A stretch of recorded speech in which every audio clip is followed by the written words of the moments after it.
اولئک الذین صدقوا واولئک هم المتقون، یہی ہیں وہ لوگ کہ جو راست باز ہیں، سچے ہیں.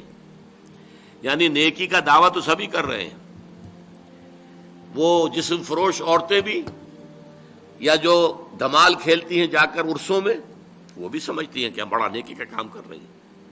اور جیب کترے بھی نیکی کا کام کرتے ہیں، ڈاکو بھی کرتے ہیں، چور بھی کرتے ہیں، یہ بستہ الف بستہ بے کے لوگ بھی کرتے ہیں. لیکن اصل نیکی کس کی ہے؟ ایک مذہبی طبقے کی نیکی بھی ہے، ریچولز ہیں، رسومات ہیں، ظواہر ہیں، مظاہر ہیں، اندر سے کھوکھلے ہیں، جس کی کہ حضرت مسیح نے بہترین تشبیہ دی تھی یہود کے علماء کے لیے کہ تمہارا حال ان قبروں کے مانند ہے جن کے اوپر سفیدی کی ہوئی ہے، بہت اچھے، چادر بھی پڑی ہوئی ہے، لیکن اندر ان کے گلی سڑی ہڈیوں کے سوا کچھ نہیں ہے. تمہارے باطن میں تعفن ہے، مال کی محبت، دنیا کی محبت، جاہ کی محبت، دنیاوی اقتدار کی محبت. اس نے تمہیں اندھا کر دیا، اتنا اندھا کہ اللہ تعالیٰ کے عظیم ترین معجزے جو عطا کیے اللہ نے حضرت مسیح کو، ان کو بھی نہ دیکھ پائے، اللہ کے ایک عظیم رسول کو نہ پہچان پائے. اللہ کے ایک عظیم رسول کو کہہ دیا گیا ولد الزنا ہے، یہ معاذ اللہ، صبح معاذ اللہ، نقل کفر نہ باشد، مرتد ہے، جادوگر ہے، کافر ہے، واجب القتل ہے، سولی پر چڑھا دیا جائے. یہ مذہبی طبقہ تھا جس نے یہ کام کیا.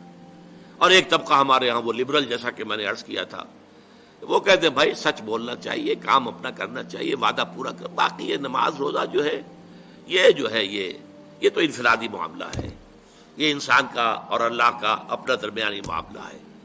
ان تمام چیزوں کو جس طریقے سے اس آیت میں جمع کر دیا گیا، اور ہر شے اپنی جگہ پر فٹ. نماز اور روزے کو درمیان میں تو لائے، نمبر 1 پر نہیں لائے.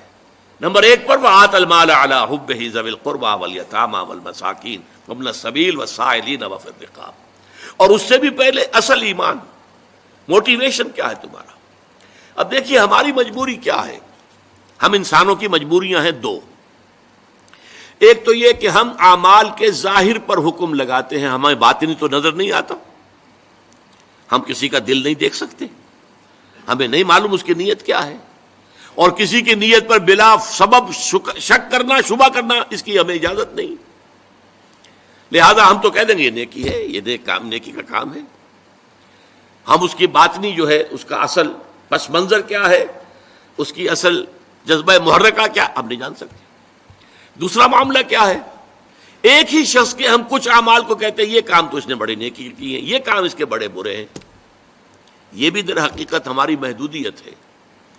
حقیقت کے اعتبار سے انسانی شخصیت جو ہے ایک حیاتیاتی اکائی ہے.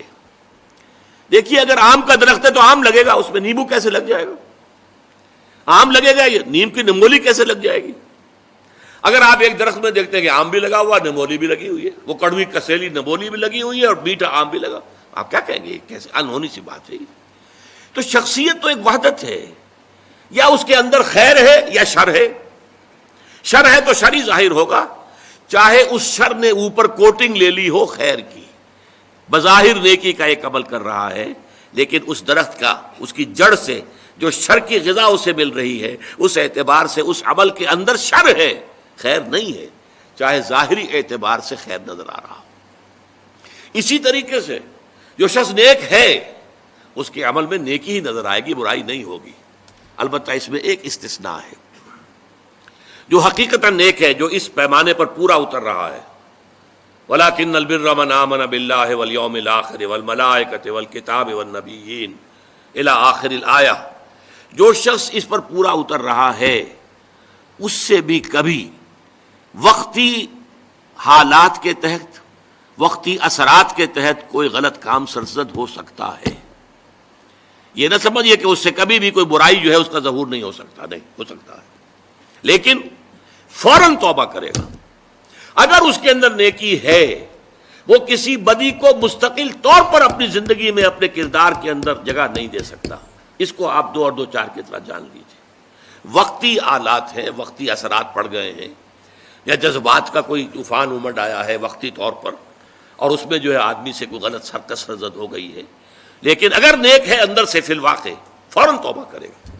جیسے کہ سورہ نساء کی آیت مبارکہ انما التوبۃ علی اللہ للذین یعملون السوء بجہالۃ ثم یتوبون من قریب، اللہ تعالیٰ نے اپنے ذمے لازم کر لی ہے ایسے لوگوں کی توبہ قبول کرنا کہ جو غلطی سے یا حالات کے دباؤ میں، جہالت میں، نادانی میں کوئی غلط کام کر بیٹھتے ہیں لیکن فوراً توبہ کرتے ہیں، تو یہ فوری توبہ ہوگی۔ یہ نہیں ہوگا کہ بدی اور نیکی کا امتزاج مستقل طور پر ہو۔